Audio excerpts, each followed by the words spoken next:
오늘은 반응 변수가 범주형 변수인 경우에 모형을 만드는 로지스틱 회귀 분석에 대해서 공부하겠습니다. 지금 그림에서 보면은 왼쪽에 있는 것은 지난번에 공부한 연속형 변수 간의 관계를 보는 상관 분석과 회귀 분석에 해당하는 그림이죠. 그래서 리스폰스 베리어블이 콜레스테롤, 그래서 수치 데이터로 측정이 되고 이 콜레스테롤은 어떤 요인들의 영향을 받는지 그걸 알아보는 것에 해당이 되는 그림이죠.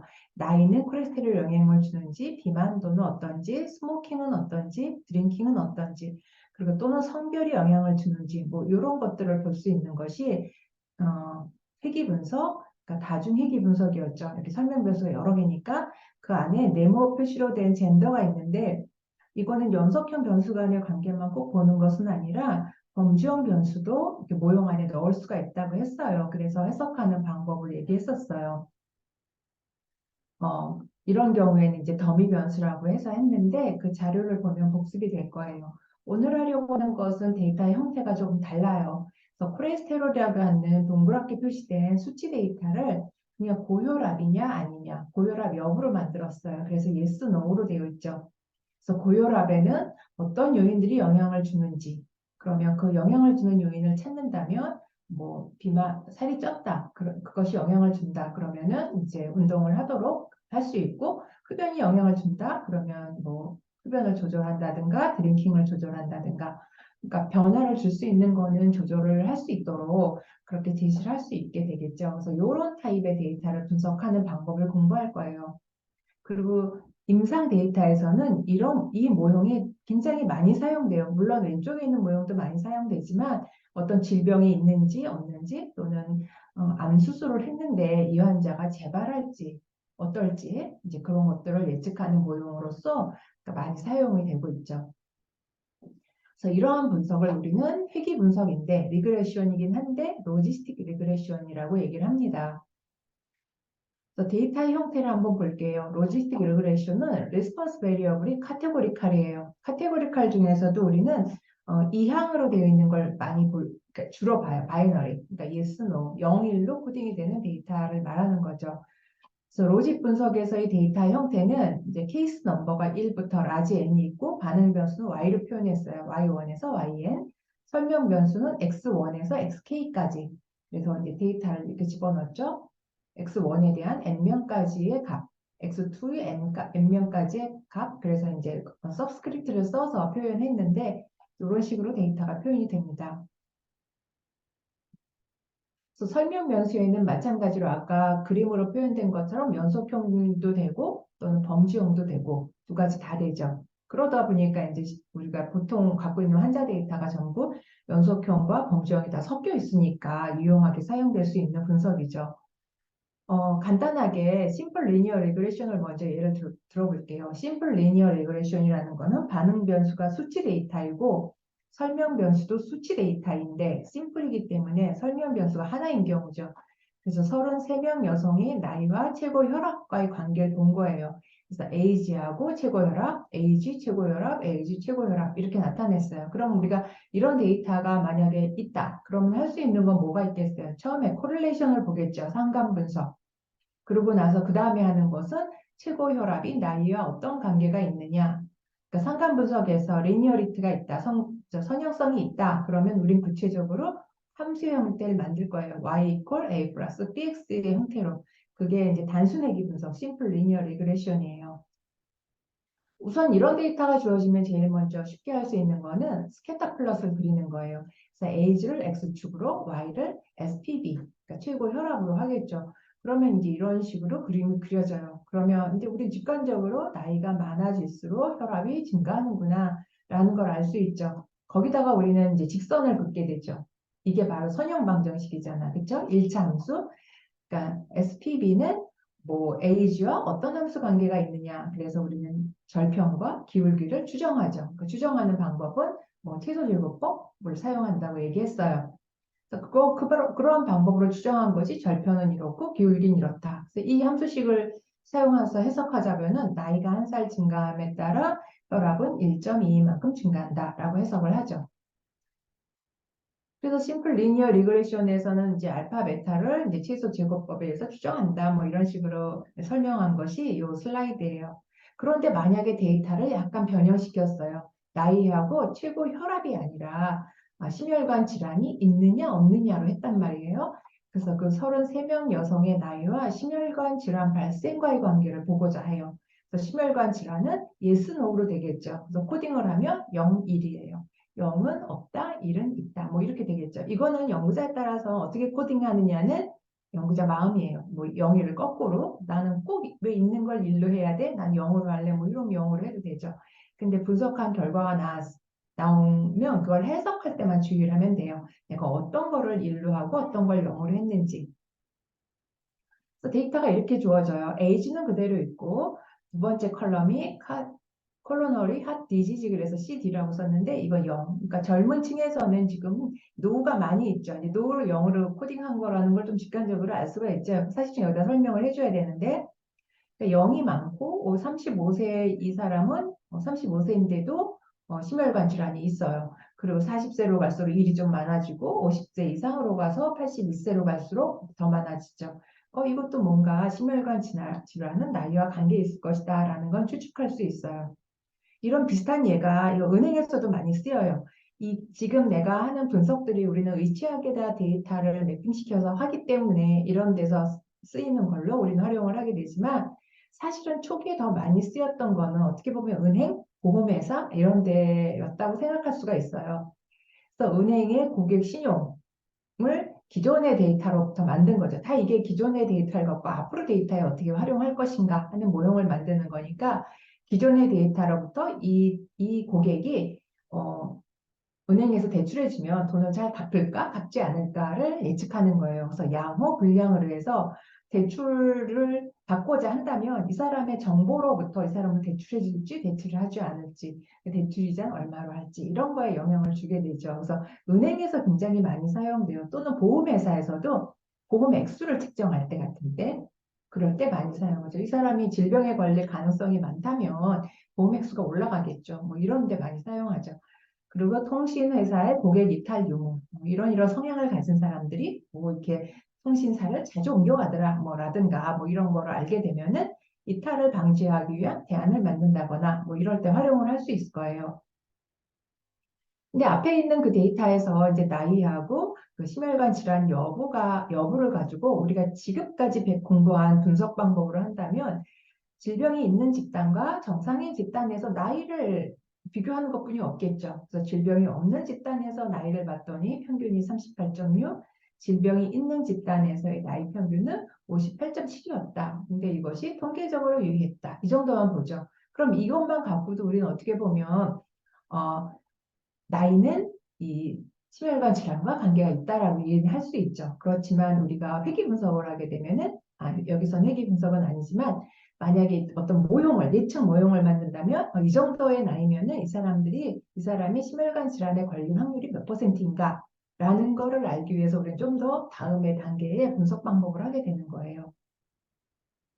이것도 마찬가지로 한번 산점도 그려봤어요. 에이지가 뚝 있고 20대부터 60대까지 있는데 그 Y축에 해당하는 거는 사실은 이거는 콜레스테롤이 아니라 아까 처음에 예를 들 때 심플 리니어 리그레션에 해당하는 Y값은 수치 데이터라서 이게 연속형으로 값이 쭉 있었잖아.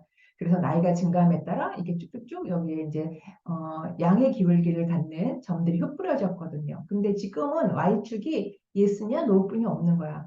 노인 경우 심혈관 질환이 걸리지 않은 사람들의 나이 분포를 봤더니 여기 쪼로로 있는 거죠. 그리고 심혈관 질환에 걸린 사람들의 나이 분포를 봤더니 여기 쪼로로 있는 거예요. 그러니까 직선으로 매핑이 안 되죠. 그렇죠? 그래서 이때 이제 우리가 다른 형태의 그림을 그리게 되는 거예요. 그래서 이런 거를 그러면 어떻게 다른 형태의 그림을 그리려고 한다 보면 이거는 여기 딱 직선이 그어 있고 직선이 그어 있고 그러니까 이걸 어떻게 할 방법이 없는 거야. 그래서 하는 방법이 이제 다음에 나와요. 각 연령의 집단별로 그 심혈관 질환이 발생하는 비율이 어느 정도 되는지 테이블로 한번 요약을 하는 거예요. 그래서 20대, 30대, 40대, 50대, 80대까지. 그러니까 20대에는 5명이 있었어요. 이 그룹에. 근데 그 그룹 안에서 심혈관 질환 걸린 사람은 아무도 없어요. 그러니까 발병률은 0%. 30대에선 6명 중에 1명이 걸렸어요. 그래서 17%. 40대에서는 7명 중에 2명이 걸려서 29%. 그런 식으로 하다 보니까 나이가 많아질수록 그 구간에서의 심혈관 질환 발생률이 증가하겠죠. 왜냐하면 그 그룹에 속하는 전체 사람의 수 분의 질병에 걸린 사람이니까. 그러니까 70대는 2명인데 2명이 모두 다 심혈관 질환이 걸렸어. 그러니까 100%가 되고 뭐 이렇게 되겠죠. 그래서 요거를 Y값으로 하는 거예요. 아까 Y값에서는 0과 1분이 없었는데 이제는 0부터 100%까지. 그러다 보니까 그림이 이렇게 그려지는 거예요. 나이의 첫 번째 군, 두 번째 군, 세 번째 군, 네 번째, 다섯 번째, 여섯 번째, 일곱 번째, 여덟 번째 군, 8개 군으로 나눴는데 각 군별로 심혈관 질환에 걸릴 확률이 이런 식으로 표시가 돼요. 그래서 이거를 그래프로 만드는 거예요. 어떻게? 이렇게 S자형이 되는 거죠. 그래서 S형 커브가 만들어져요. 이걸 우리는 시그모이드 함수라고 해요. 시그모이드 펑션. 그래서 일반적으로 시그모이드 펑션은 이런 함수식을 가져요. 이건 X값이잖아요. X가 증가함에 따라 여기에 들어가는 값이 뭐였어요? X가 얼마일 때? 나이잖아. 나이에서 질병이 걸릴 확률. 우리가 계산한 거죠. 앞에 테이블에서.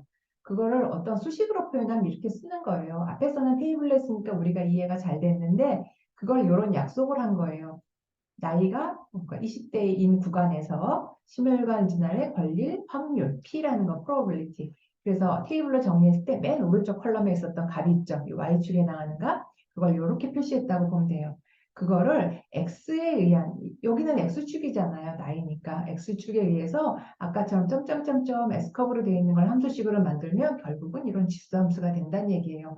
2의 알파 플러스 베타 X 분모는 1 플러스 2의 알파 플러스 베타 X. 조금 복잡한 함수식이 되죠. 이게 바로 로지스틱 회귀 분석의 그림을 그리면 이런 식으로 나타나요.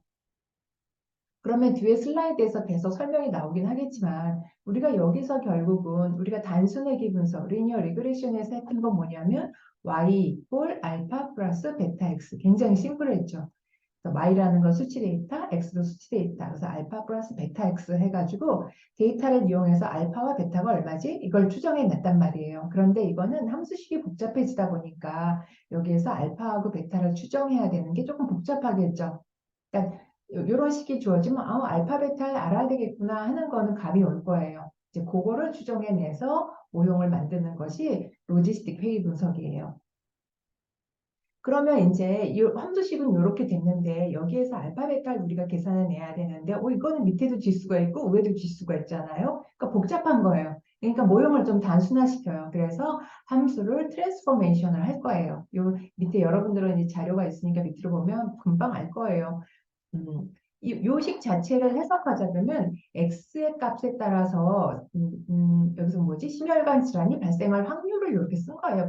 수식으로. 예를 들어서 50세 여성이다. 그럼 50세 여성이 심혈관 질환에 걸릴 확률이죠. 그럼 여기 x에 50이 들어갈 거예요. 50. 그랬을 때 여기 50일 때 y는 0이나 1이잖아요. 심혈관 질환에 걸린다, 걸리지 않는다. 그러니까 x가 50일 때 y가 1일 확률은 여기 이런 식이 되니까 이제 요 알파 베타만 알면 계산이 되겠죠. 그래서 이걸 간단히 하기 위해서 여기에 똑같이 이런 게 있기 때문에 수식을 좀 변형시켜요. 그러면 우변은 우측 2의 알파 플러스 베타 x가 나오고 좌변은 이렇게 돼요. 좌변을 해석하자면 어떻게 되겠어요? 요거는 심혈관 질환에 걸릴 확률과 분모는 걸리지 않을 확률이에요. 걸릴 확률과 걸리지 않을 확률의 비가 되는 거죠. 그래서 해석이 조금 간단해져요. 이거는 x가 50일 때 50세 여성이 심혈관 질환에 걸리지 않을 확률과 걸릴 확률의 비율이다라고 이제 말로 풀어 썼어요. 그리고 이걸 우리는 어주라고 하잖아요. 범주형 데이터 분석할 때 그 자료를 한번 보세요. 그 어주 레시오와 렐러티브 리스크를 비교해서 우리가 공부를 했었는데 거기에서 나오는 얘기예요. 그래서 로지스틱 회계 분석을 하면은 어주 레시오라는 거를 계산하게 돼요. 여기서 또 더 간단히 하면 어떻게 돼야 돼요? 알파와 우린 베타를 추정해야 되는데 여기 지수 함수야. 이 지수를 띄워주려면 어떻게 해야 돼요? 해야 되냐면 양쪽에 로그를 취하면 되죠. 로그 취하면 로그하고 익스포넌트 하면 없어지잖아. 그래서 이걸 없애주기 위해서 양쪽에다 로그를 취해요. 그래서 이게 로그를 ln이라고 표시하는데 ln하고 이렇게 되고 여기는 알파 플러스 베타 s만 남아요. 그러면 이제 왼쪽이 리니어 리그레션을 해서 절편과 기울기를 추정할 때랑 똑같은 형태가 됐어요. y가 조금 복잡할 뿐. 근데 y는 그러면 뭐냐? 이게 오즈였으니까 요거는 로그 오즈가 돼요. 로그의 오즈. 그러니까 오즈인데 그거를 로그한 값이다라고 해석이 되죠. 그러면 이제 우리가 로지스틱 회귀 분석에서 해야 되는 거는 알파와 베타를 계산해내야 돼요. 이거는 이제 우리가 주어진 데이터로부터 구하는 거예요. 근데 어떤 알고리즘이 있긴 하죠. 리니어 리그레션, 리니어 리그레션에서는 뭐 최소 제곱법을 이용한다. 그 최소 제곱법은 어떻게 하는 건지 그 원리가 왜 최소 제곱법인지는 얘기를 했어요. 각 데이터에서 직선을 만들었을 때 실제 값과 직선과의 관계를 오차 이플런이라고 하고 그거의 제곱을 미니마이즈 시킨다 해서 최소 제곱법이라고 했는데 여기는 그거랑 원리가 조금 달라요. 그래서 알파를 계산하고 베타를 계산할 거예요. 이거 알파, 베타를 계산한 값이에요. 그럼 알파라는 건 사실은 절편이기 때문에 그 회귀 분석에서도 절편은 별로 의미 없다고 그랬잖아요. 우리는 설명 변수가 y를 어떻게 설명하느냐 이거 중요한 거거든요. 그러니까 독립 변수가 y에 어떤 영향을 미치느냐, 나이가 콜레스테롤 어떻게 영향을 미치느냐 하는 거지. 절편이 나이가 없을 때 절편이 얼마냐 전혀 의미가 없는 거죠. 여기서도 물론 추정은 하지만 의미는 없어요. 그리고 베타도 마찬가지로 추정이 돼요. 근데 우리가 해석을 할 때는 어떻게 하느냐? 이제 베타가 추정이 되잖아요. 그러면 x가 50일 때 우리가 심혈관 질환에 걸릴 확률은 걸리지 않을 확률에 비해서 얼마다라가 아니라 해석할 때는 요거를 띄어다가 여기다 놔요. 그러니까 베타가 추정이 되면 거기다 익스포넌트를 갖다 붙이면 바로 오지에 대한 해석이 되죠.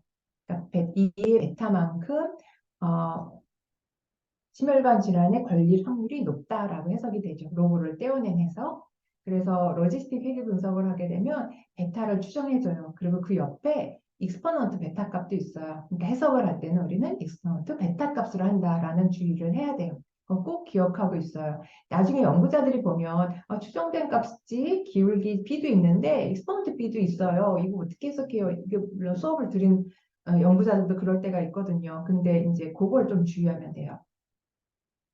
그러면 그렇게 이제 로지스틱 회귀 분석을 하게 되면은 여기서 하나 더 얘기하고 갈게요. 여기서 이제 추정된 값은 결국은 이제 이걸 갖고 추정을 하게 되는데 여기서 나온 값은 여기 보면 알겠지만 심혈관 질환에 걸리지 않을 확률과 심혈관 질환에 걸릴 확률의 비율이에요. 이거의 값은 결국은 0부터 1 사이거든요. 그래서 이게 50%보다 크면 걸린다라고 집단을 설정해요. 걸리는 집단, 이 비율이 50%보다 크면, 그리고 이 비율이 50%보다 작으면 걸리지 않는다라고 해요. 이제 그렇게 해서 로지스틱 회귀 분석을 가지고 앞으로 어떤 환자가 이런 특성이 있을 때 심혈관 질환에 걸릴 확률이 얼마냐 해서 확률이 이제 계산이 되죠. 로지스틱 회귀 분석에 의해서 그게 50%보다 걸리면 심혈관 질환 그룹으로 놓고 그렇지 않은 그룹은 심혈관 질환에 걸리지 않은 그룹으로 이제 예측을 하는 거예요. 그렇게 예측이 됐으면은 이렇게 만든 모형이 진짜 정확하냐? 이런 거 보려면 정확성을 보는 척도가 있어야 되겠죠. 그때 사용하는 것이 뭐 에큐러시 같은 거예요. 이거 보면은 실제 데이터가 질병이 있는 집단과 없는 집단에 대한 데이터가 1이 있다, 0이 없다라고 본다면 1의 집단이 A, 여기는 그냥 일반적인 그 데이터의 개수로 프리퀀시로 집어넣은 거예요. 1인 집단이 A 플러스 B만큼이 있는 거죠. 그리고 영인 집단, 심혈관 질환에 걸리지 않는 집단이 C 플러스 D만큼이 있었어요. 그런데 실제로 이런 모형, 로지스틱 회귀 분석을 갖고 모형을 만들었을 때 1인 집단은 A 플러스 C, 영인 집단은 B 플러스 D만큼 있었다. 이런 경우에 이런 테이블이 만들어지죠. 그러면 여기에서 accuracy는 뭐냐? 정확도는 전체 데이터에서 맞게 예측한 값이죠. 그래서 전체 데이터는 A 더하기 B 더하기 C 더하기 D예요. 그래서 A 더하기 B 더하기 C 더하기 D고 분자는 맞게 한 거. 1을 1로 0을 0으로 한 A 더하기 D가 되죠. 그래서 정분류율이라고 했는데 이거는 우리가 accuracy라고도 얘기할 수가 있어요. accuracy. 이건 반대로 misclassification rate, 그러니까 오분류율. 그러니까 어떻게 보면 에러죠. 그거는 전체 데이터에서 오분류는 이렇게 대각선이죠. B 더하기 C가 되겠죠. 이게 오분류율. 그리고 많이 쓰이는 것 중에 하나가 민감도와 특이도예요. sensitivity, specificity. 그래서 민감도라는 거는 질병에 걸린 사람을 actual, observed 질병에 걸린 사람을 이 모형에서 예측한 값이 질병에 걸렸다고 하는 비율. 그럼 이렇게 되겠죠. 실제로 질병이 있는 사람은 A 더하기 B명이야. 그런데 예측할 때 이거를 질병에 걸렸다고 한 사람은 A명이죠. 그러니까 A 나누기 A 플러스 B. 이 테이블을 잘 보면 돼요. 그걸 민감도 또는 센시티비티라고 얘기해요. 그럼 특이도는 그 반대. 질병에 걸리지 않은 사람을 걸리지 않았다고 하는 확률. 그래서 C 플러스 D가 분모가 되고 분자는 C가 되죠. 그래서 C 플러스 D분의 D가 되는. 그래서 이런 척도들 있죠. 에크로시, 그러니까 정분류율이라는 하는 거, 그리고 이건 오분류율, 민감도, 특이도. 근데 주로 이제 많이 쓰는 거는 센시티비티와 스페시피시티를 많이 쓰고 있어요. 그런데 이제 이것만 가지고 논문에다가 제시하기도 하지만 이 두 개를 한꺼번에 표시하는 것이 있어요. 그게 바로 ROC 커브예요. Receive Operating Characteristics Curve라고 하는데 이 X축을 1 특이도로 해요. 1 Specificity. Y축을 Sensitivity라고 얘기해요. 그러면 센시티비티나 스페시피시티나 요 척도들은 전부 다 1에 가까울수록 좋다는 건 알겠죠. 이 밑에 있는 분모는 변하지 않아. 근데 여기서 정확하게 질병이 있는 사람을 질병이 있다라고 카운트한 경우, 예측한 경우에 이 수가 크면 좋고, 마찬가지로 여기서도 질병이 없는데 질병이 없다라고 예측한 사람의 명수가 크면 좋겠죠. 이건 1에 가까울수록 좋은 값들이에요. 물론 정보율도 1에 가까울수록 좋고 5분율은 0에 가까워야 되겠지. 근데 센시티비티와 스페시피티를 한꺼번에 이렇게 표현하자 보니까 스페시피티가 1에 가까울수록 좋은 값이란 말이에요. 근데 x축을 1 스페시피티라고 했어. 그럼 이 값은 얼마여야 좋겠어요? 0이어야 좋겠죠. 그러니까 0이면서 센시티비티가 1보다 1에 가까우려면 이렇게 직선이 지금은 내가 일반적으로 이렇게 그렸지만 빨간 화살표 방향으로 움직여서 이렇게 빨갛게 이렇게 올라갈수록 정확한 모형이다, 좋은 모형이다라고 얘기할 수 있죠. 그래서 ROC 커브도 논문에는 보통 그려서 제시하기도 해요. 근데 거기다 하나 추가하는 것이 이 커브 밑에 면적이에요. 그걸 우리는 AUC라고 해요. Area Under Curve. 그래서 SPSS 같은 데서 다 구해줘요. 그러니까 Area Under Curve는 가장 좋은 값이 얼마냐? 1이겠죠. 이거는 1, 이 정사각형은 결국은 0에서 1, 0에서 1이기 때문에 이 커브의 면적은 1이 돼요. 추이를 좋으면. 그래서 내가 만든 예측 모형의 AUC는 85였다. 그러면 85% 정도? 어떻게 보면 이 면적이 이렇게 되니까 1에서 그만큼 정도의 정확도를 갖는다라고 얘기할 수가 있겠죠. 그래서 이제 여러분들이 이런 타입의 데이터를 가지고 로지스틱 회계 분석을 하게 되면은 모형을 비교할 때 어떤 모형이 더 좋으냐 이걸 비교할 때 쓸 수 있는 게 ROC 커브를 그리고 거기다가 이 밑에 면적 AUC를 제시하는 것 또는 민감도 특기도를 이제 수치로 제시하기도 해요. 여기 다 포함되어 있긴 했지만 민감도 특이도를 제시하기도 합니다. 이 두 가지 값이 다 크면 좋은데 연구에 따라서는 민감도는 큰데 특이도는 증가하지 않고 이런 특성이 있는 경우가 좀 생겨요. 이거는 지금 내가 얘기했던 것을 다시 한번 수식으로 써본 거예요. 로지스틱 회귀 분석의 개념은 종속 변수가 마이너리고 또는 오디너리여도 돼요. 1, 2, 3 이렇게 몇 개의 범주를 가져도 되긴 해요. 그런데 우리는 주로 마이너리를 많이 쓰고 있어요. 그런 경우 사용되는 회귀 분석이다. 그래서 모형은 이런 식으로 쓴다. 일반적으로는 알파 더하기 베타 1 X 이런 식으로 쓰는 거 이건 뭐예요? 선형 회귀 분석의 방법이죠. 근데 여기 들어가는 값이 그냥 확률이라는 거죠. 0, 1 이런 값이 들어가는 거예요. 0이냐 1이냐만 들어가게 되는 값이에요. 그러다 보니까 모형이 복잡해지는 거죠. 여기 변형시키죠. 0, 1이냐 하니까 이제 오주비를 구할 수 있도록 y축을 p1-p를 나누고 거기다 로그를 씌우고 그래서 이런 복잡한 모형을 만들게 되죠. 그래서 이거는 성공이라고 하지 말고 여기는 심혈관 질환이 있을 확률과 없을 확률. 이거 어주잖아요. 로그 어주는 이제 이런 식으로 여기 이쪽에 있던 익스포넌트 다 띄워서 여기다 로그를 씌워가지고 이런 형태가 된다라는 거예요. 그래서 이제 이 상태에서 알파, 베타가 다 추정이 되고 나면 그 다음에 해석할 때는 이 LN은 다시 띄워줘야 돼. 이 로그를 띄워주려면 반대로 어떻게 돼야 되냐면 이쪽을 다 지수함수를 만들어줘야 되죠. 그래서 여기 로그를 떼고 그 다음에 여기 지수함수를 하게 되면 여기 다 곱하기로 표시가 되죠. 그 지수함수의 성격은 알 거라고 생각해요. 그래서 왼쪽은 이렇게 간단하게 되고 오른쪽은 다 익스포넌트 여기 추정된 값. 그래서 X가 뭐 X1이 어떻게 변함에 따라 X1이 뭐 이게 만약 수치 데이터다. 그러면 나이가 증가함에 따라 심혈관 질환이 걸릴 확률은 요만큼 증가하는 거예요. 2의 베타 1, 2의 베타 1만큼. 베타가 아니라 여기 록을 띄웠기 때문에 그런 거를 주의하면 되는 거죠. 그래서 여기에서도 마찬가지로 그 방정식을 왼쪽을 복잡하게 하면서 오른쪽을 단순화해서 마치 오른쪽에 있는 건 선형회귀 방정식 형태로 만들었는데 그때도 이제 기울기와 절편을 추정하는 것은 여기 최대 오도 추정량 그런 것이 있어요. 회귀계수 추정하는 것은 그래서 MLE 방법으로 추정을 한다라고만 설명을 했어요. 제가. 그래서 베타 i를 추정을 하잖아요. 그래서 이제 다 추정은 되겠지, 전사. 그런데 여기도 마찬가지로, 그러면 그 추정된 값이 통계적으로 의미가 있느냐? 이거 선형식이랑 똑같아요. 의미가 없다라면은 3이다, 뭐 5다 이런 식으로 추정이 됐지만 이게 의미가 없다라는 거는 x라는 값이 y를 설명하지 않는다는 거잖아요. 그럴 때는 귀무가설이 0이나 그때 절편이 아니 기울기가 0이라는 것과 마찬가지잖아요. 그래서 귀무가설은 그 절편이 아니 기울기가 0이다라는 가설을 설정해요. 그래서 각각의 그 독립변수 앞에 붙는 개수들의 그 유의성을 검증을 해야 돼요. 한 결과가 나오게 돼요. 예를 들어서 이제 실행을 하면서 설명을 할게요. 이거는 70명 판매 사원들의 사교성과 평점 경력과 직무 성적 및 판매 자료다.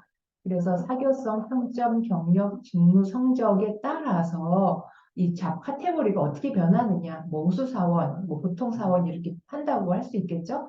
사교성이 좋고 평점이 좋고 경력이 많이 오래되고 직무 성적이 좋으면 잡 카테고리가 우수일까? 뭐 이런 거. 그리고 우수 사원들은 도대체 어떤 특성이 있을까? 이런 거 거꾸로도 볼 수 있겠죠. 그래서 문제는 뭐냐? 사교성과 평점, 경력, 직무 성적에 따라 판매 실적 집단이 달라지는가 하는 질문을 하는 거예요. 그럼 response variable이 뭐예요? 판매 실적 집단이에요. 잡 카테고리. 이거 맨 오른쪽에 있는 거. 그래서 이것이 1, 2로 코딩이 되어 있어요. 그걸 해결하는 방법은 분석, 어널라이즈에서 리그레션으로 들어가요. 그냥 똑같이. 근데 우리는 지난번에 리니어 리그레션이 있지만 이건 바이너리 로지스틱 리그레션으로 들어가요. 그럼 대화창이 뜨게 되면은 지금 있는 이 데이터 중에서 디펜던트 베리어블은 잡 카테고리예요. 그러니까 잡 카테고리를 넣어요. 여기는 분명히 이 바이너리가 들어가줘야 돼요. 그러니까 범주형이. 그리고 나머지 이제 수치 데이터, 수치든지 독립변수들 다 여기다 놓는데 이때는 수치 데이터와 범주형을 다 집어넣어 한꺼번에. 그 대신에 범주형인 경우에서 밑에 있는 옵션에서 요건 범주형이다라고 지정을 해야 돼요. 만약에 범주형이라고 지정을 안 하면 범주형이든 아니든 우리는 데이터에는 다 수치로 코딩이 되어 있잖아요. 만약에 여자나 남자다도 0, 1로 코딩을 하거든. 근데 이게 범주형이다라고 우리가 지정을 하지 않으면 0, 1을 그냥 수치로 보는 거죠. 수치로 생각하고 분석을 해요. 그래서 카테고리칼이라는 옵션에서 여기서 범주형인 것은 여기다 갖다가 다시 한번 넣어줘야 돼. 그리고 보면 여기 change contrast라고 하고 보면은 어떤 걸 기준으로 내가 해석할 것인가를 정해야 돼요. 만약에 남자, 여자가 0으로 되어 있는데 나는 0을 기준으로 2를 해석할 것인지 2를 기준으로 0을 해석할 것인지 그걸 설정하게 돼요. 그걸 연구자가 할 수 있어요. 그러니까 연구자가 해석하기 쉽게 하는 거지. 그래서 이제 여기는 보면 디폴트로 라스트를 했어요. 그러면 0, 1, 2, 3으로 돼 있다면 3을 기준으로 1, 2, 3을 1, 2를 해석하겠다 뭐 이렇게 되는 거고 일반적으로 뭐 first를 하게 되면 2를 기준으로 2, 3, 4를 해석하겠다 뭐 이렇게 할 수 있는 거죠. 그러니까 여러분들이 직접 해보면서 또 해봐야지 익숙해지지 설명만 들어가고는 안 될 것 같아요. 헷갈릴 수 있어 나중에 할 때. 그리고 세이브라는 옵션을 들어가게 되면 이런 대화창이 뜨는데 이 환자라고 얘기하면 이 환자가 심혈관 질환에 걸릴 확률이 얼마냐를 계산해줘요. 이건 아까 수식에서 나오죠. P probability 계산할 수 있단 말이에요. 그거를 계산한 값을 데이터의 맨 오른쪽 컬럼에다 저장을 해달라는 거예요. 그래서 save라는 펑션이 있는 거예요. save 하는데 심혈관 질환에 걸릴 확률을 계산해줘. 그 다음에는 그룹 멤버십도 정해달라 이거죠. 이거는 사실은 이제 이거서 probability만 들어가면 50%보다 크면은 심혈관 질환에 걸렸다. 50%보다 작으면 걸리지 않았다라고 얘기를 할 수 있는 거죠. 그래서 이거는 이제 두 가지만 저는 선택했어. 그냥 확률과 그리고 그룹 멤버십을 정해라. 각 케이스마다 사건의 예측 발생률을 저장하다. 이건 그거고, 요거는 이제 이게 나오면 그거에 따라서 결정이 되는 거예요. 그래서 이 그룹이 어디에 속하느냐, 이건 예측인 거야. 실제로 사실은 심혈관 질환이 있다 없다는 이미 있죠. 원래 데이터에. 근데 내가 모형을 만들었을 때 이것을 제대로 예측했는지 보는 거니까. 그러고 나서 그 다음에 이제 카테고리칼 받고 세이브 받고 그 다음에 옵션에 오면은 이거는 안 해도 되는데 한번 해봤어요. 클래시피케이션 플롯을 한번 그려보라고 했어요. 근데 이 플롯이 그렇게 좋진 않아요. 한번 그려본 거예요. 그럼 이제 결과가 나왔는데 이런 테이블이 나와요. 요거는 옵저버드예요. 옵저버드로는 처음에 1이 27명이 있었고 2가 43명이 있어요. 근데 전부 다 2에다 넣었어요. 처음에 시작할 때. 왜 그러냐 하면은 요게 예측력은 여기 1이 1로 가고 2가 2로 간대. 요 프리퀀시를 가지고 예측력을 구하잖아요. 정확도를. 그런데 이 프리퀀시가 여기 27명이고 43명이라면 좀 더 좋은 에큐러시를 시작하려면 그냥 이 작은 것도 전부 다 이쪽 그룹에 속한다고 하는 게 예측력은 가장 좋죠. 그래서 이제 시작은 이렇게 되고 별 의미는 없어요. 그래서 61.4%가 정확하다고 나오는 거죠. 이거 원래는 얼마예요? 이 61.4%는 어떻게 나오는 거냐면 두 개 다 더하면 얼마? 71? 71분의 43은 맞았잖아요. 그치? 43, 71분의 43만큼 이제 에큐러시가 있다. 그게 61.4란 얘기고 이거는 이제 분석하는 스텝 제로예요. 그래서 중요하진 않아요. 그래서 그냥 지나가면 컨스턴트 항만 있어. 독립변수를 하나도 넣지 않은 상태에서 모형은 의미가 없는 거죠. 모형의 유의성, 모형의 적합성. 우리가 회계 분석할 때 모형의 적합성과 같다고 보면 돼요. 그리고 이거는 아직까지는 모형 안에 들어가지 않았어요. 그러니까 하나씩 그래도 유의성을 본 건데 사교성, 평점, 경력, 직무 경력 봤더니 뭐 이 정도다. 한번 탐색은 할 수가 있죠. 보면은 뭐 사교성도 의미가 있을 것 같고 경력도 의미가 있을 것 같고 직무 성적도 의미가 있을 것 같아요. 그런데 이제 스텝 1으로 가서 실제로 분석을 하면 어떻게 되느냐? 여기에서 나오는 건 모형의 적합성이에요. 모형의 유의성. 여기서 모델의 항목을 보게 되면 이 모델은 적합하지 않다. 다시 말하면 앞에 있는 네 개의 변수가 잡 카테고리를 설명하지 않는다. 그런 모형은 의미가 없다. 뭐 이런 뜻이 되는데 교문가설이 P가 0.000으로 굉장히 작으니까 이건 모형이 적합하다는 거죠. 근데 이때 가설은 지금 가설의 형태를 썼는데 베타 1, 베타 2, 베타 3 모든 것이 0이다. 이거는 뭐냐 하면 아까 보면 뭐 직무 성적, 뭐 근무 경력 뭐 이런 것들을 설명하는 앞에 붙는 개수들 그 모든 개수가 0이다라는 거는 그 어느 하나도 잡 카테고리를 설명하지 않는다라는 말을 쓴 거거든요. 근데 P가 0.000이니까 그렇지 않다. 그래서 얘는 틀렸다라는 거죠. 얘 틀렸다라는 건 어느 하나는 최소한 0은 아닌 거야. 그러면 어떤 하나는 잡 카테고리를 예측할 수 있도록 해준다. 설명을 한다라는 거죠. 그리고 두 번째 나오는 모델 썸머리라는 거는 여기서 나갈레스케 R스퀘어라고를 보게 되는데 여기 보면 다 R스퀘어라고 써 있어요. 그래서 대충 감은 잡을 수 있죠. 회귀 분석에서 R스퀘어는 뭐였냐면 모형의 설명력이었어요. 여기서도 마찬가지예요. 설명력을 나타내는 수치예요. 그래서 그 네 개의 변수가 잡 카테고리를 예측하는 모형을 만들었을 때 그 모형이 42.6% 정도의 설명력을 갖는다라고 해석을 할 수가 있죠. 그 다음에 이제 이 테이블이 바뀌었어요. 이걸 클래시피케이션 테이블이라고 하는데 아까 61% 정도였잖아요. 처음에는 사실은 스텝 제로는 어떤 모형을 만들어서 그걸 갖고 클래시파이 한 건 아니죠. 근데 지금은 네 개의 변수를 제대로 개수를 예측하면서 그걸 갖고 클래시파이 했을 때는 이런 식의 테이블이 만들어진다. 이때는 예측력이 80% 정도로 늘어난다. 여기에서 정확도는 얼마예요? 그러니까 정분류율? 정분류율은 전체 대상자 수분의 요거 더하기 요거죠. 2를 1로 분류한 건 맞고 37을 2를 2로 분류한 거. 요거 두 개 더한 거를 전체 데이터로 나눠준대죠. 그게 바로 정확도예요. 그 다음에 또 하나는 뭐가 있냐면 오분류율은 이쪽 대각선이죠. 분모는 같고 분자가 6 더하기 8이 되면 이건 오분류율이 돼요. 그러면 센시티비티 볼까요? 센시티비티는 뭐냐? 실제로 옵저브드 된 값이 잡 카테고리가 1이었어요. 잡 카테고리가 1인 사람이 몇 명이냐? 27명이에요. 27명 중에 예측이 제대로 된 사람은 19명이에요. 그러니까 19 나누기 27. 그게 얼마예요? 70%일 거예요, 아마. 얘가 센시티비티가 돼요. 한번 맞춰보세요. 계산해보면 얘가 센시티비티일 거야. 그럼 스페시피시티는 어떻게 되냐? 2인 그룹. 2인 그룹은 잡 카테고리가 2인 그룹은 전체적으로 이만큼이었거든요. 근데 2로 예측한 건 37명 요거잖아, 제대로. 그러니까 스페시피시티가 조금 더 높죠. 그러니까 요게 그렇게 계산된 값이 여기 들어가 있는 것 같아요. 요거는 accuracy, 요건 sensitivity, specificity가 들어가 있어요. 그래서 요 테이블 안에서 다 볼 수가 있죠.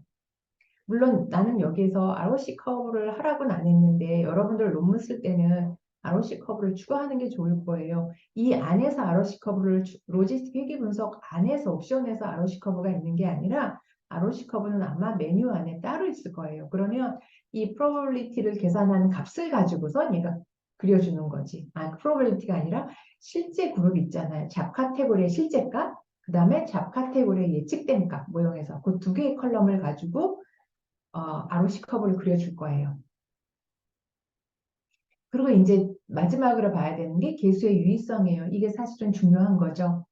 사교성과 평점, 경력, 직무 경력이 잡 카테고리를 어떻게 설정하느냐 하는 건데 우리 시그니피컨스부터 볼게요. 시그니피컨스에서 의미 있는 애는 얘 하나뿐이 없죠. 직무 성적뿐이. 지금 나머지는 사교성은 약간 아쉽지만 0.054로 나와요. 그리고 얘만 이제 확실하게 0.05보다 작으니까 이것만 갖고 우리 해석해요. 나머지 이런 거는 만약에 이게 연구에서 진행하고 있는 상태다. 그러면 이것도 슬라이트리 시그니피컨트하다는 의미로 추가해서 넣을 수는 있을 것 같아요. 네, 일단은 우린 이것만 보죠. 직무 성적은 수치 데이터였거든. 그러니까 직무 성적이 하나 증가할 때마다 우리는 이제 예측된 값이 뭐가 있어요? 이거 B라고 되어 있는 건 베타에 해당되는 거예요. 개수. 그리고 여기에 있는 익스포넌트 베타는 이 베타에 대한 지수함수예요. 그러니까 2의 0.016승. 2의 0.116승이 바로 1.1224라는 거죠. 그거를 이제 계산해 주니까 SPSS에서 그걸 갖고 해석하면 돼요. 그래서 직무 성적이 1만큼 커지면 집단 2에 속할 확률이 집단 1에 속할 확률보다 1.124배 커진다. 물론 집단 2가 여기서는 우수 직원이 될 것 같아요. 데이터를 아까 쓱 탐색해 보니까 스캔해 보니까 집단 2가 좀 판매 실적도 좋고 경력도 높고 사교성도 좋고 모든 게 점수가 좀 높은 집단이에요. 그러니까 집단 2가 좀 우수 집단일 가능성이 있는 것 같아요. 이것도 명확하게 이제 해석 확인하면서 해야 되는 거예요. 그러니까 로지스틱 회계 분석에는 집단 2, 집단 2를 뭐로 정의하고 분석이 진행됐는지를 확인 꼭 해야 된다는 거. 그리고 이게 다 수치 데이터라 사실은 크게 문제될 게 없어요. 이게 한 단계 증가할 때마다 요만큼씩 뭔가가 이번 집단으로 속할 가능성이 커진다라는 거니까 어떻게 보면 간단해요. 근데 이 값들이 범주형일 때 이제 연구자들이 좀 헷갈리죠.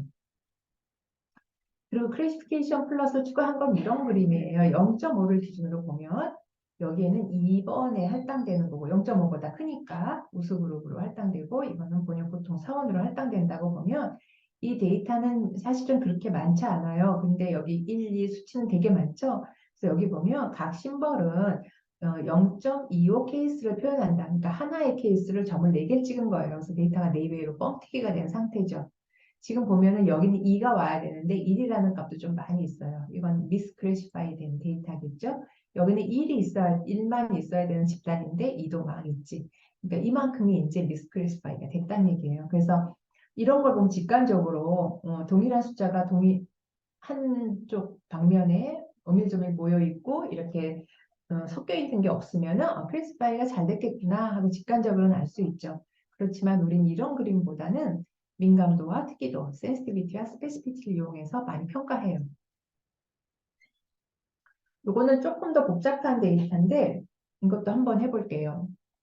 102명의 백혈병 환자를 랜덤하게 2개의 그룹으로 나눠서 처리 A와 처리 B를 했어요. 그래가지고 재발 여부를 조사해.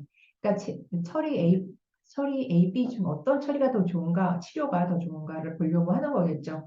근데 재발 여부에 영향을 주는 것은 처리 방법뿐 아니라 호정 기간이 있어요. 얼마나 호정 기간을 갖느냐.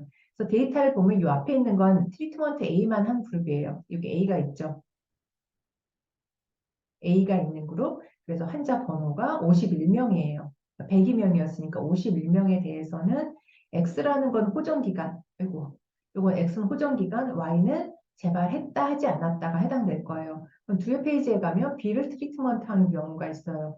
그러면 이것도 환자 번호는 그 다음에 52번부터 102번까지가 될 거고, X는 이제 설명 변수 중에 하나, 호전기간, Y가 반응 변수, 재발했는지 안 했는지를 나타내요. 그래서 Y는 재발 여부를 나타낸다. 물론 0은 재발하지 않음, 1은 재발함이라고 일반적으로 코딩을 하는데 여기에는 그걸 안 써놨어요. 근데 그렇게 코딩했을 거예요.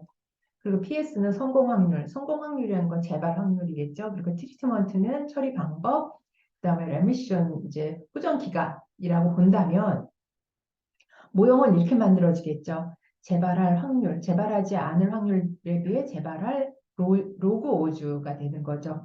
그리고 알파는 절편, 그리고 트리트먼트, 그리고 에미션 타임. 그래서 베타 1, 베타 2가 이제 트리트먼트 효과, 그리고 호전 기간의 영향력. 효과나 영향력 같은 말이에요. 제가 다르게 썼다고 다른 뜻은 아니고, 그래서 요걸 모형을 만드는 거예요. 그럼 이것도 SPSS 데이터 입력하게 되면 트리트먼트는 1, 2잖아요. 두 가지 방법. 1, 0으로 했는지 1, 2로 했는지 잘 모르겠는데 1, 0이에요. 나중에 나올 거예요. 그러니까 트리트먼트가 그렇고 이거 레미션 타임이에요. 이 두 개가 이제 설명 변수야. 그렇지? 그 다음에 재발 여부가 반응 변수예요. 그래서 이거를 다 수치로만 되어 있는데 이 데이터 자체는 트리트먼트와 리커런스가 카테고리컬 데이터거든요. 그렇기 때문에 베리어블 비유해서 이걸 설정을 했어요. 트리트먼트 1이라고 한 거는 A 트리트먼트, 그 다음에 0은 여기 재발 안 함, 1은 재발 함. 맞네, 그쵸? 0은 재발하지 않고 1은 재발한 거예요. 그래서 베리어블 비해서 이제 이렇게 정의를 해놓으면은 데이터 시트 안에서 버튼 하나로 내가 제대로 코딩이 된 건지를 확인할 수가 있어요. 그래서 이렇게 되면 그다음에 메뉴로 들어가서 리그레션 들어가죠. 어널라이즈에서 리그레션 들어가면 우리는 지난번에 리니어 했는데 여기는 바이너리 로지스틱을 한단 말이에요. 그리고 들어가서 리커런스가 디펜던트 베리어블이 될 것이고 커버리지에 트리트먼트와 레미션 타임이 들어가요. 트리트먼트는 A 트리트먼트, B 트리트먼트로 카테고리칼이니까 카테고리칼이라는 옵션에 들어가서 이거는 범주형 변수야 라고 지정을 했어요. 그러고 나면은 트리트먼트 옆에 카테고리칼이라고 CH라고 붙어요. 아까 예제에서는 그 직무 성적 뭐 이런 것들은 다 수치 데이터라 카테고리칼 지정할 필요가 없었는데 여기는 범주형이 있기 때문에 지정을 한 거예요. 그래서 지정을 하고 그다음에 진행을 하면 되겠죠. 그래서 나온 결과를 보게 되면은 데이터는 102 케이스, 이건 썸머리라 데이터가 제대로 들어갔는지만 보면 될 거예요. 102 케이스가 다 들어갔는지. 내가 102 케이스인데 뭐 다 안 들어갔다가 밑에 가보면 뭐 어떻게 에러가 돼 있는지 아니면 그 데이터 카운트가 뭐 102보다 많게 나온다. 그럴 때는 어떨 때는 SPS에 점점점만 있는 어떤 칸이 생기면 그걸 데이터로 인식할 때가 있으니까 뭐 잘 봐야 될 것 같아요.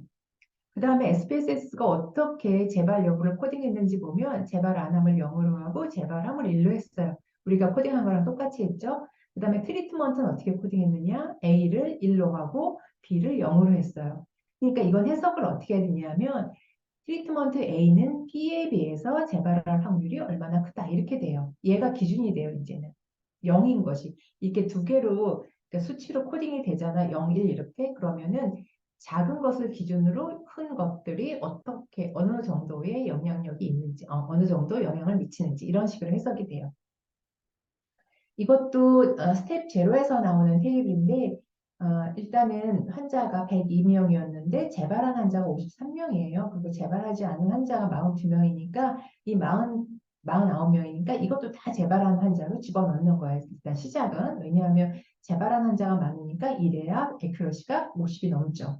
그래서 52%로 시작해요. 그리고 스텝 제로는 볼 필요 없다고 했어요. 그냥 탐색적으로 어떤 팩터가 재발에 영향을 줄지는 좀 잠깐 볼 수 있죠. 레미션 타임이 시그니피컨트하죠. 트리트먼트는 인시그니피컨트하게 나왔어요.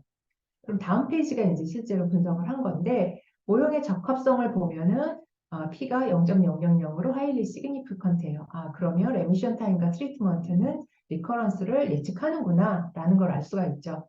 그다음에 모형의 설명력을 보게 되면 굉장히 작죠. 22.2% 정도. 그 다음에 이런 데이터를 갖고 실제로 완전한 로지스틱 모형을 만들었을 때 분류 정확도를 나타내는 클래시피케이션 테이블을 보게 되면 에큐러시가 66.7% 높지 않죠.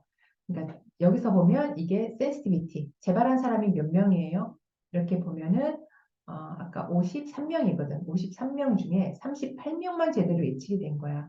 그게 바로 61.2 센시티비티가 되고 스페시피티는 재발 안 한 사람이거든요. 재발 안 한 사람이 이렇게 해서 몇 명, 네, 거꾸로 해석을 했나 잘 모르겠는데 어쨌든 요 값이 센시티비티 스페시피시티 때 계산하는 방법으로 알 거예요. 재발 안 한 사람이 이렇게 한 49명인데 그 중에 30명이 재발을 안 했으니까 맞게 해석을 했죠. 맞게 예측을 했죠. 그러니까 이것이 스페시피시티. 재발한 사람은 53명인데 그 중에 38명을 제대로 했으니까 그 비율이 센시티비티가 되는 거죠. 그리고 각각 개수에 대해서 보게 되면 이제 마지막으로 해석할 게 이건데 지금 보면 유의성을 보게 되면 트리트먼트나 레미션 타임 다 유의하네요. 그렇죠? 0.012, 0.000이에요. 그러면 영향력 정도가 어떻게 되는지 보는 건 이제 이걸 갖고 해석을 해야 되죠. 그러니까 우리가 지금 재발할 가능성을 보니까 레미션 타임이 길어질수록 그죠? 길어질수록 재발할 확률은 82%다. 이 얘기는 뭐예요? 재발할 가능성이 줄어든다는 거예요. 그렇죠? 80, 그러니까 1보다 작으니까 80%다. 그럼 82%다. 그러는 건 그 정도 줄어든다는 얘기고 트리트먼트는 아까 기준이 뭐였냐면 또 앞에 가서 좀 봐야 되겠네요. 트리트먼트는 어떻게 코딩을 했었느냐? 여기 있었는데 트리트먼트 A를 P에 비해서 해석을 해야 돼요. A가 1이니까. 이거를 바로 그 옆에 놨으면 좋았을 걸. 그래서 트리트먼트 A는 트리트먼트 B에 비해서 재발할 확률이 30%다. 그러니까 치료 방법은 트리트먼트 A가 좋은 거죠. B보다. A가 좋은 거고 그다음에 레미션 타임은 길수록 좋은 거예요. 그렇게 해석이 되겠죠. 다시 한번 수식에 넣고 볼게요. 이거는 지금 로지스틱 회계 분석의 일반적인 형태, 그래서 추정된 값을 써요. 마이너스 1.178. 이건 뭐예요? 여기 있는 값들이에요. 앞에 있는 값.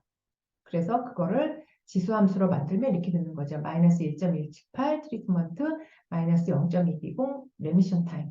그래서 이거를 익스포넌트가 앞에 있으니까 이걸 다 이렇게 곱해주면은 그 지수함수죠. 2의 2.6승, 2의 마이너스 1.178승 뭐 이런 거잖아. 그래서 이거 트리트먼트는 0, 1이거든요. 그러니까 1인 집단이 여기 이거는 1 아니면 0이잖아. 그러니까 1인 0이면 이게 전부 1이 돼 보니까 없어져요. 그러니까 1인 집단이 0인 집단에 비해서 레커 이게 레커런스 보는 거죠.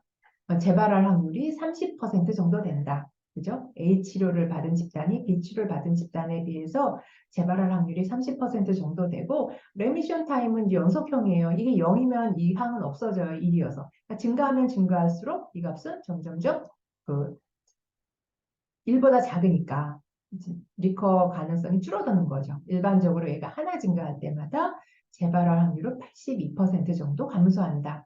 그래서 해석은 그렇게 했어요. 트리트먼트 A를 받은 집단이 재발할 오즈는 트리트먼트 B를 받은 집단의 30.8%, 레미션 타임은 고정 기간이 늘어날수록 재발할 확률은 81.9%. 그럼 결론적으로 두 개의 설명 변수에 대해서 해석하자면 트리트먼트 A를 받고 호전 기간이 길수록 재발 확률은 낮아진다라는 거죠.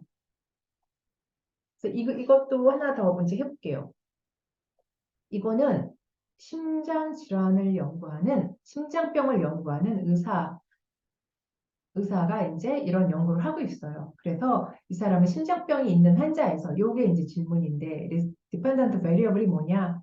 심장병이 있는 환자가 1년 안에 심장 발작이 일어났던 사람이 1년 내에 2차 심장 발작이 일어날 가능성을 알아보자는 거예요.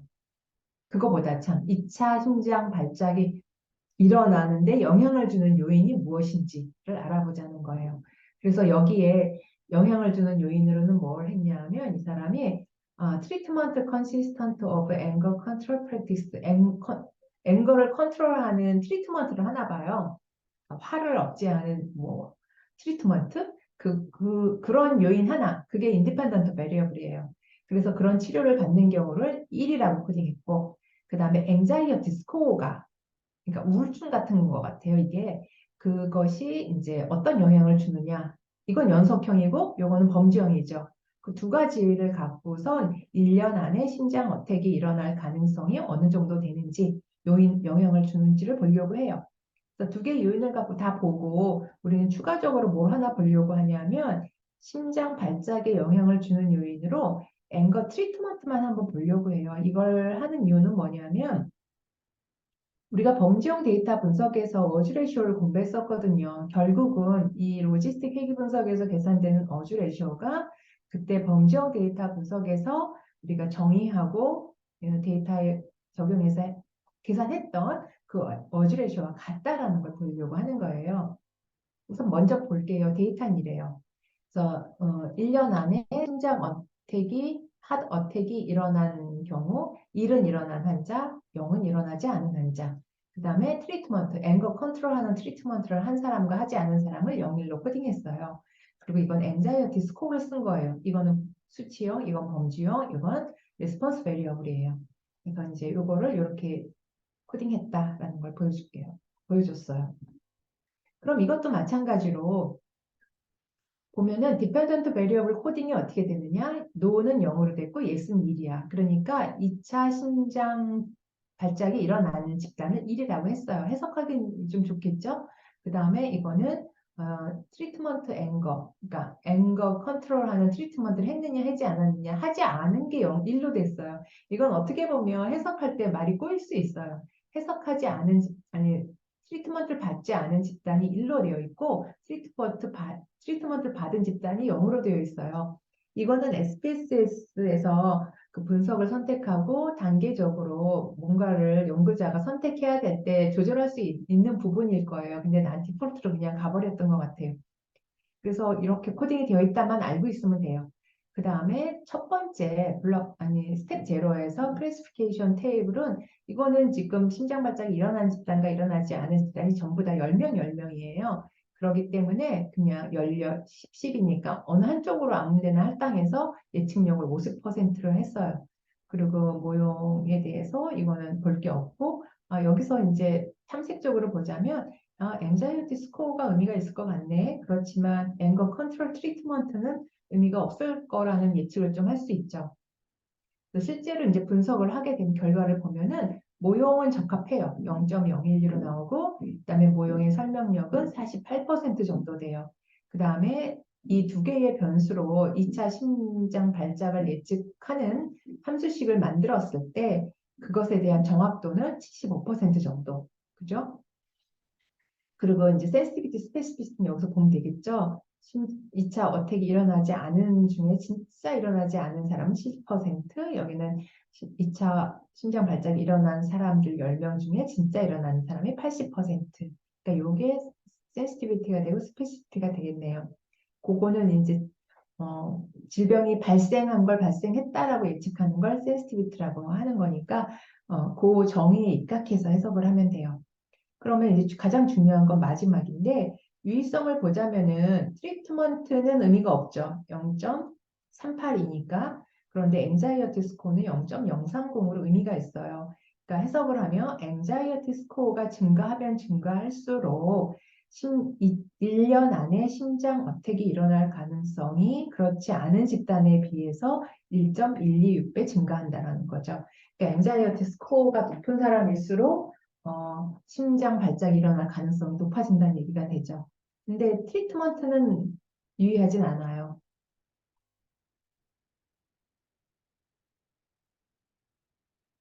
그래서 이제 이렇게 해석은 지금 했어요.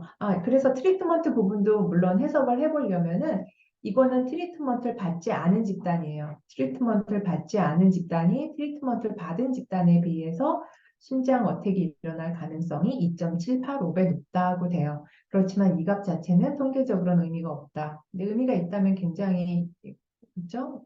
굉장한 정보를 주겠죠. 이런 트리트먼트를 받아야 되겠다라는 제시를 할 수 있을 테니까 여기서는 내가 이거를 특별히 여기다 더 왜 써놨냐면 아까 트리트먼트를 받았다 받지 않았다라는 집단에 대한 코딩을 할 때 받았다가 기본이 돼 버렸어 그냥 그쵸?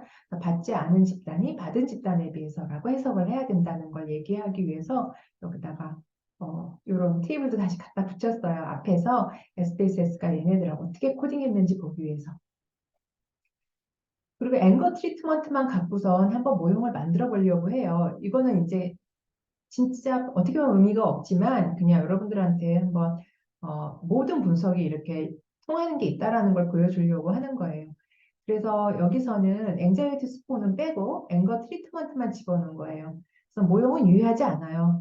즉, 이 자체가 심장 어택을 설명하는 팩터가 아니었기 때문에 모형은 유의하지가 않고 설명력도 낮고 그리고 뭐 이렇게 얘도 떨어졌죠. 아까보다 두 개의 변수 들어간 것보다. 그리고 여기 어, 그 값에 대한 트리트먼트에 대한 예측된 값이 3.5가 나왔는데 사실은 통계적으로 의미가 없어요. 그래서 내가 그냥 보려고 하는 건 요것만 갖고 해석을 하려고 해요. 이거를 이제 어주 레시오라고 하고 만약에 얘가 의미가 있다면 어떻게 하느냐?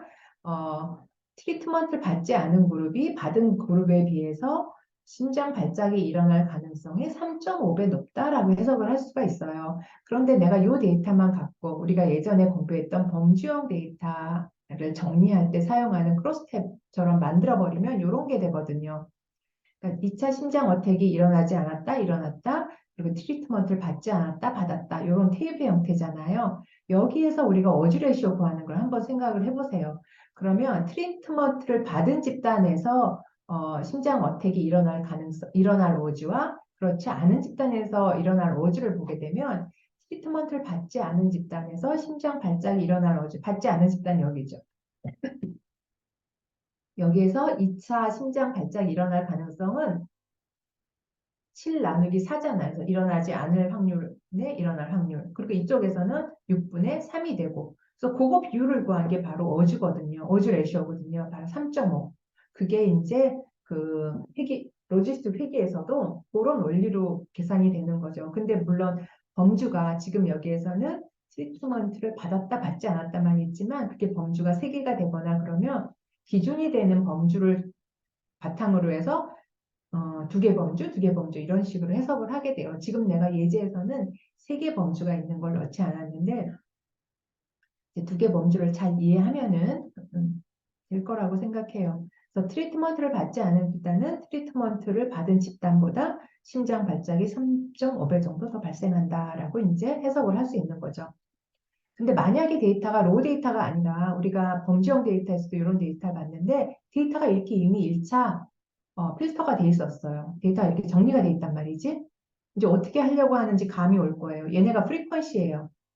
그래서 튜머 타입은 TM이에요. 그리고 트리트먼트의 종류는 A, B, C가 있어요. 그 두 개의 팩터의 조합으로 6개가 나오겠죠. 이렇게. 그 각각에 대해서 뭐 재발을 했느냐 안 했느냐 그 이벤트가 뭐든 상관없어요. 그러니까 재발로 얘기하자면 재발을 했는지 안 했는지를 그냥 카운팅한 거예요. 그러니까 로우 데이터가 아니야 이거는 전부. 그러니까 튜머 타입이 T고 그다음에 트리트먼트 A를 받은 사람들 중에는 치료된 환자가 65명이고 치료 안 된 환자가 18명 그 얘기거든요.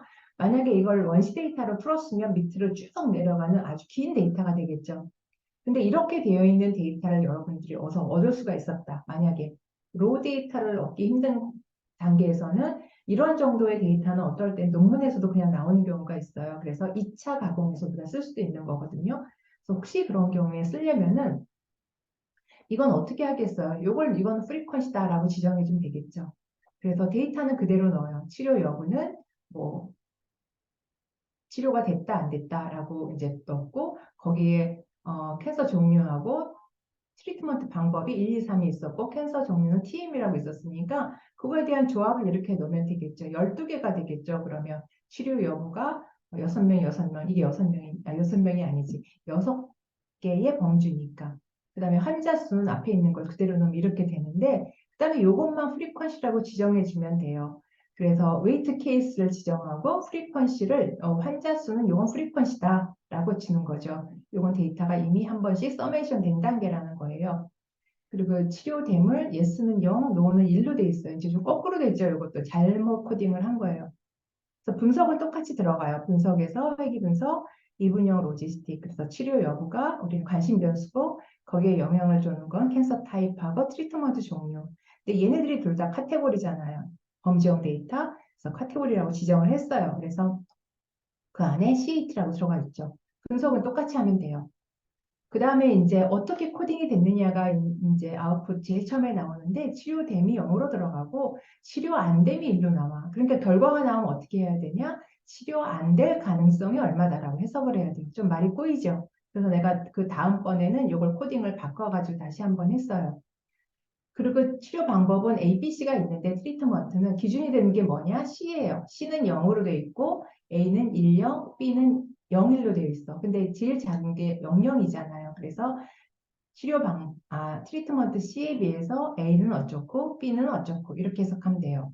그리고 캔서 타입은 T와 M이 있는데 T는 1이라고 코딩이 되어 있고 M은 0으로 코딩이 되어 있어요. 그럼 이건 해석할 때 T 타입은 M 타입에 비해서 치료 안 될 가능성 이렇게 해야 되겠죠. 좀 처음에 이거를 그러니까 이런 것도 한번 내가 실수해서 이렇게 코딩을 하긴 했지만 여러분들도 어떻게 할지 모르니까 이거 원리를 알고 있으면은 해석이 명확해지기 때문에 이런 경우도 해석을 할 수 있어야 돼. 그러니까 어떻게 코딩이 됐냐에 따라 달라지기 때문에 그래서 이 결과를 보면 중간 과정은 뺐고 이것만 갖고 해석을 해보려고 해요. 지금 보면은 유의성을 보면은 종류도 캔서 종류도 시그니피컨트하고 그 다음에 트리트먼트도 다 시그니피컨트예요. 그렇죠? 세 개가. 그럼 해석해 볼게요. 종류는 원이야. 원이라는 거는 T야. 캔서 타입 T는 M에 비해서 이거 조금 이거죠. 치료 안 될 가능성이 이 2배라는 거예요. 그렇죠? 그래서 여기 썼죠. 종류 T는 M보다 치료가 안 될 가능성이 2배가 높아요. 물론 그러니까 정확하게 해석하자면 어주인데 치료 안 될 어주가 2배 높다. 2.058배 높다. 그 다음에 트리트먼트 C에 비해서 트리트먼트 A와 트리트먼트 B는 치료 안 될 가능성이 50%, 44.6%다라고 해석을 하면 돼요. 그죠? 이것만 조심하면 되죠. 그래서 한번 다시 분석을 했어요. 치료됨을 인류에서 다시 봤어. 그러면 조금 더 우리가 명확해질 것 같아서 그럼 이제 해석이 요 수치가 좀 변하죠. 치료될 가능성이니까. 그럼 이거는 어떻게 해석을 해야 돼요? 캔서 타입 T는 M 타입에 비해서 치료될 가능성이 48%. 그러니까 T 타입이 더 위험하다는 얘기네요. 그렇죠? 치료가 안 된다는 얘기야. 그리고 트리트먼트 C에 비해서 A, B는 치료될 가능성이 1.9배, 2.24배 많아요. 그러면 트리트먼트는 C가 제일 효과가 없는 거죠. A, B가 효과가 있고. 그래서 이제 그런 식으로 해석을 하면 이렇게 해석할 수 있다. 종양의 종류 T는 M에 비해서 치료될 가능성이 48.6%. 그러니까 치료율이 떨어진다는 거죠. 반 이상. 그리고 처리는 치료 방법은 A, B가 C에 비해서 치료될 가능성이 2배 정도, 2개 묶어서 2배 정도 된다라고 해석할 수가 있어요. 그 로지스틱 회계 분석은 많이 쓰이니까 그러니까 잘 익혀두면 좋을 것 같아요. 그래서 우리가 지금 분석한 거를 한번 보자면 이래요. 회귀 분석은 반응 변수가 이렇게 수치 데이터일 때 분석을 했어요. 그리고 설명 변수는 뭐 수치 데이터나 범주형이나 다 들어가고 그리고 지금 한 로지스틱 회귀 분석은 반응 변수가 범주형이에요. 범주형이면서 설명 변수도 마찬가지 범주형, 수치형 다 들어가는 거고 근데 한 가지 우리가 해야 되는 거는 반응 변수가 이런 타입이에요. 생존 분석이라는 건데 반응 변수의 범주형과 수치 데이터가 다 들어가 있어요. 이 환자가 생존했느냐, 사망했느냐, 그때 생존까지 걸린 시간이 얼마냐, 그러니까 수술하고 생존까지 그러니까 얼마 후에 사망했느냐 이런 정보로 분석하는 그런 분석이에요.